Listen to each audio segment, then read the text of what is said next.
Supratman yang dirilis melalui media sosial pada hari Minggu tanggal 26 Maret 2023 justru merupakan manifestasi dari intervensi atau upaya mempengaruhi lembaga eksekutif maupun yudikatif. Padahal sudah jelas bahwa permohonan sebagai justice kolaborator atau JC telah ditolak oleh LPSK dan terdapat barang bukti sabu pada Dodi Prawinegara.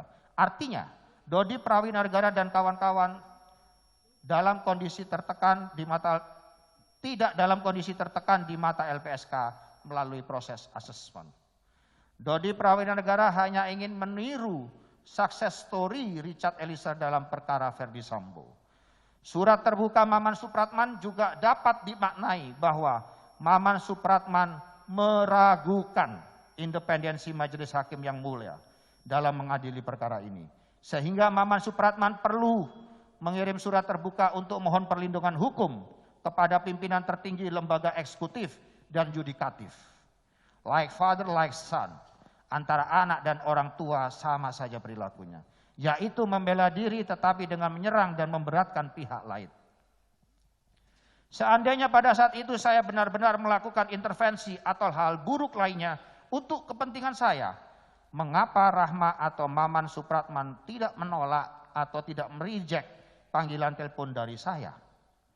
Bahkan Maman Supratman merekomendasikan agar saya menghubungi Rahma. Dan mengapa pula Rahma masih mengangkat telepon saya jika itu untuk tujuan intervensi? Justru saya telepon Rahma adalah menindaklanjuti permintaan tolong Rahma untuk suaminya yaitu Dodi. Karena Rahma selalu mengeluh kepada istri saya, kok Mas Dodi kena pasal berlapis? Saya merasa benar-benar dikerjai oleh keluarga Dodi Prawinegara ini yang mulia.